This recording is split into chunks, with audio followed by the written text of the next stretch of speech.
pressure for Wolverine to go forward. Morph is on the spot. Bomb! Off with his head. Look at this shit. It's just cool. Hey, what is going on, everybody? It is your host, Yaboyrocklee Lee. Let's talk about X-Men 97. Let's get the elephant out the room, or let's address the elephant on the room. It's Scott Summers, man. If you have lived your life as a Scott Summers hater, and you have, first of all, and you will meet your day if you watch X-Men 97. And if you've already watched X-Men 97, you are hiding somewhere in a corner because they absolutely delivered and, in my humble opinion, redeemed a Cyclops. So, two things have happened. One, the anime did a fantastic job at redeeming Cyclops. And the second part was, we grew up. Someone like me grew up, which gets me into the next part. I used to be a Cyclops hater. I'm a big Wolverine fan because of all the toxic things about Wolverine. We're not going to go into details. There's no reason to explain why you're a Wolverine fan. I think most people get it. And I wanted to talk about Scott Summer. Was a Scott Summer hater because of the Boy Scout. Ha ha ha ha. I wasn't really impressed with his powers, the optic beam in terms of the original 90s animation. Then the live action never did any better for him. I started liking him when I would debate my buddy, and he was a Cyclops fan because he was a comic reader. I was not a comic reader, so he would hype him up and then show me what he would do in the comics. So from that perspective, I was like, oh damn, he is really OP. Especially when he's on his antagonistic arc in Wolverine and the X-Men. My memory is a little foggy, but he was kind of more of a bad boy in that franchise. That's when I started to really like Cyclops. Now fast forward, the Cyclops that we're getting in X-Men 97 is exactly pretty much the same. It's just hits different. A, because I'm older, and B, because they actually showed his fighting style in a way that makes sense, and you're like, oh my god, the guy is very powerful. And let's jump into the defining scene where we all knew Cyclops was him. If you were a hater, Solid work, team. See you on the ground. Listen to the music.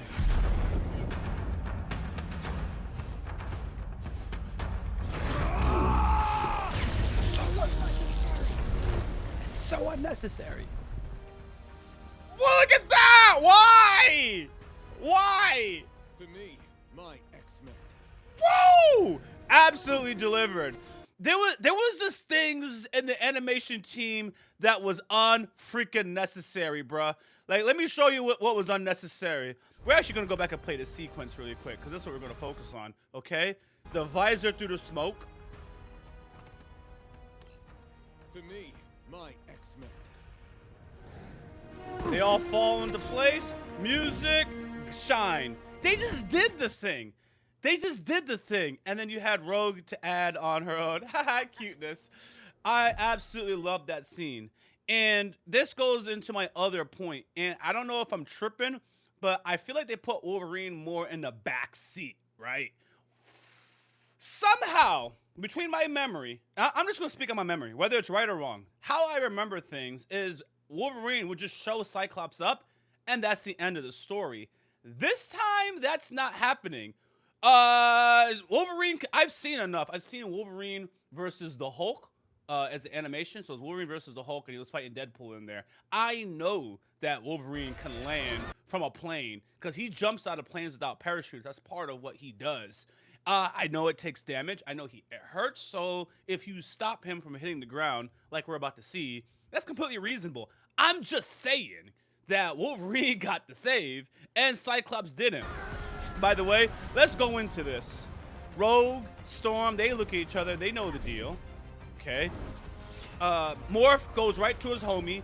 This is where I started to notice Morph and Wolverine are going to be together a lot. Throughout episode 1 and 2, that's their thing. The boy's coming to get saved by Rogue. She's going to pick up the 2. And my boy, we're going to play it again. Of course, nothing. No help.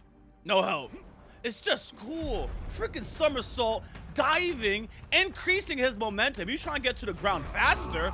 And then as he's there, blah! Does he need a scream? Does the optic beam get more powerful when he screams? Who freaking cares? It's cool as hell, man.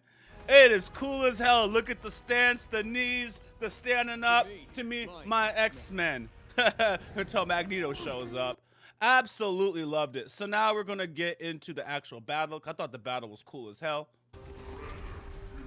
Surrender, mutants. Theme music on. Look at this, a freaking RKO, right? Wolverine from the top rope, just getting in there. Classic, yeah, yelling. Come on, look at the teamwork that's about to happen.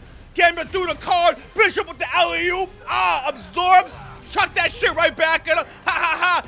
Now they're flipping the odds, sending Wolverine's ass flying. Beast is getting knocked the hell out into formation, ready to go. People out of breath, surrounded on all sides, in the formation that's iconic. Can't be any better than this. Ancient sands, heed my command and reclaim these relics of hatred. I don't even know if she needs to say that, but it's cool as hell. Slicing this thing up in a glass storm with lightning. Bodied, bruh. Bodied. Look at this. Beautiful. American animation is back, baby. You underestimate us, mutant. Nope. No hezzy. Look, whoa, whoa, whoa. This is why I gotta pause. You have to notice the angle. Gambit is meeting Wolverine, does the loop-de-loo around him. Wolverine don't lose any momentum. I already know Wolverine is dumb and strong. I'm just saying. He don't lose any momentum. Boom. Right here, right here, right here. Looped around on his back, charges shit up, backflips off of him. Here we go. Chucks the staff, sends an explosion for Wolverine to go forward. Morph is on the spot. Bomb off with his head. Look at this shit. It's just cool. Dude is passed out, man. That's awesome. What an awesome display, man. I had to shut up because I had to hear. We gotta hear Wolverine yell.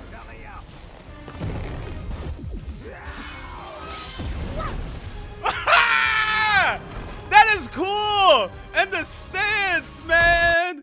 They just knew how to make it cool. And it was cool from the start to the finish, man. I love the formula of the X-Men in this particular episode. So the humans they are afraid of the X-Men. They're afraid of mutants. The mutants overwhelmingly body the best that the humans have to offer, which only reinforces or validates their humans' fear in the first place.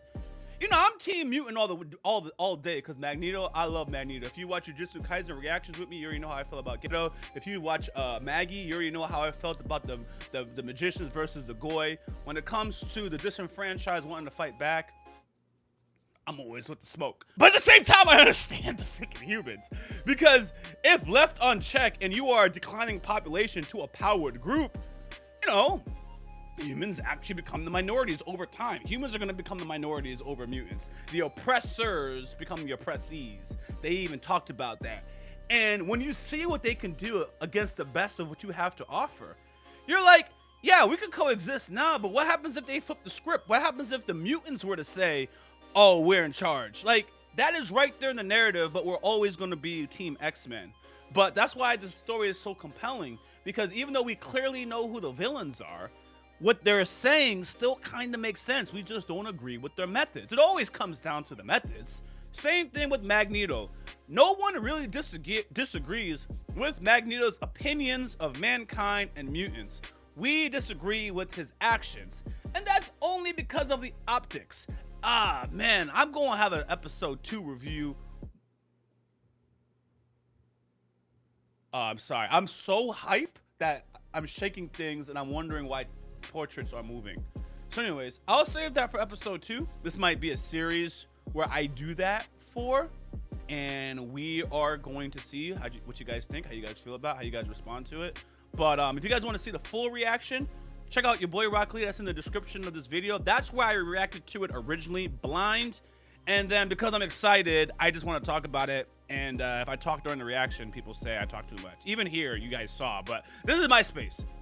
I feel, shout out to my boy Tom, I feel that if I'm here, I could do what I want to do. I want to hear what you guys think about X-Men 97. Are they doing the damn thing? I feel like they are. Another thing I appreciate about it, Nah, I'm gonna save that. There was a long video already. Y'all not gonna listen to all that. So I will start talking about what I appreciate on the second video, and I think that's more appropriate because the Magneto dialogue that we're gonna get, or we do get, makes it more of a let's break down the ethics and fundamentals about X-Men and why it's so crazy, or why it's so good, or why Magneto's character is so goddamn fire. Next video. So make sure you guys subscribe, drop a comment, let me know what you guys think, let me know what you guys want to hear from. Until next time, I'm out. And you know I couldn't stop at just one channel. Consider subscribing to the subsidiary channels for your boy Rock Lee, found in the description of this video. Thank you.